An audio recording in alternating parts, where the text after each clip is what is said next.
La semana pasada, el Consejo General del INE aprobó los topes de gasto de precampaña y de campaña a los que deberán ajustarse todas y todos los aspirantes a una candidatura de algún partido o coalición, por un lado, y a un cargo público federal, ya sea la presidencia, diputaciones o senadurías, por el otro. La definición de los topes de gasto por parte de la autoridad electoral es un elemento central en la equidad de la competencia electoral,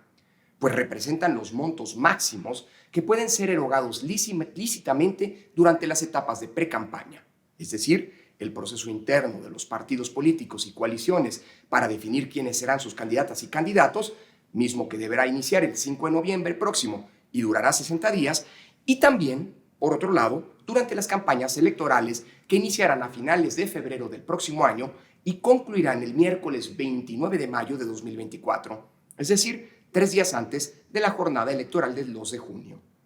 En efecto, los topes contribuyen a una contienda más equitativa al permitir que el dinero no se convierta en un factor exclusivo o determinante para definir los triunfos electorales al ponerle límites a este. En México existen topes para el gasto, tanto para las aportaciones de particulares a la política, así como una serie de prohibiciones que buscan garantizar que la dependencia del dinero privado no merme la autonomía que la política debe tener frente a los intereses económicos lícitos o, peor aún, ilícitos. En este sentido, los topes de gasto son también relevantes porque un rebase de los mismos puede tener consecuencias jurídicas muy graves. Además, por supuesto, de las multas que podrían imponérsele a los partidos o a las candidaturas infractoras. Así, si algún precandidato rebasa el tope de gasto de precampaña respectivo, la ley determina que se le cancelará su registro y, en su caso, la candidatura que ya hubiera obtenido. Además, si el candidato ganador de una elección rebasa en más de un 5% el tope de gasto de campaña al que está sujeto y la diferencia con el segundo lugar es igual o menor al 5% de los votos, entonces se activa una causal directa de nulidad de esa elección, misma que tendría que repetirse sin que el candidato infractor pudiera volver a participar. El INE no determina los topes de gasto de manera arbitraria, sino que para hacerlo aplica una serie de fórmulas expresamente establecidas en la ley. Así, la Ley General de Instituciones y Procedimientos Electorales establece en su artículo 229 que los topes de gasto de precampaña corresponderán a un monto equivalente al 20% del tope que se determinó para las campañas al mismo cargo en la elección federal precedente. De este modo, si para la elección presidencial de 2018, la última que se ha realizado hasta ahora, el tope fue de 429.6 millones de pesos, el tope de gasto de la precampaña para la elección presidencial de este año equivale a 85.9 millones de pesos, es decir, el 20% del tope de gasto de la elección anterior. En el caso de las precampañas de diputaciones federales,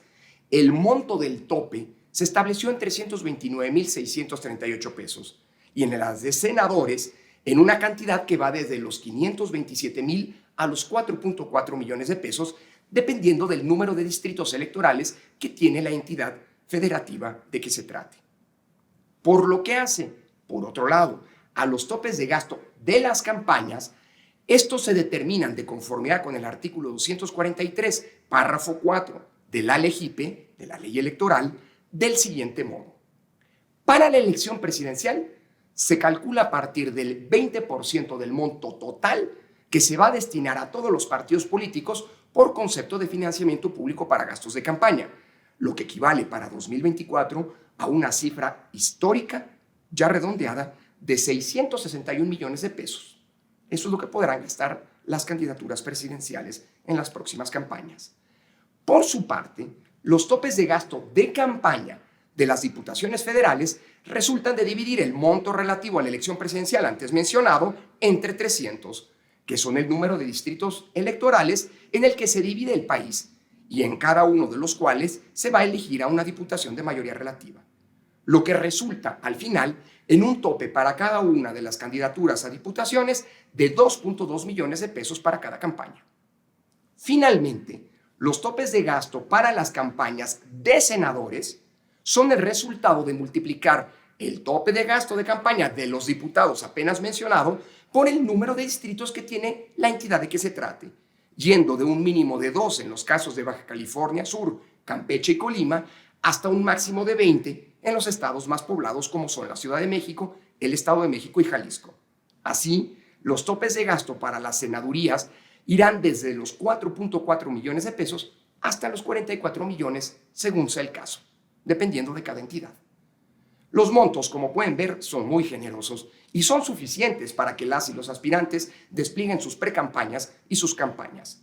El INE, por su parte, tiene suficientes herramientas de fiscalización para vigilar que los gastos se ajusten a los límites establecidos, de modo que las trampas tendrán sus consecuencias. Ojalá y así sea, aunque muchos de los competidores, como lo han demostrado algunos casos recientes, se resistan a jugar conforme a las reglas y, cuando llegan a ser sancionados, acusan a la autoridad electoral de actuar de manera sesgada. Desde la sociedad debemos estar atentos para blindar al INE y al Tribunal Electoral frente a las descalificaciones que eventualmente, en un futuro, hagan esos tramposos.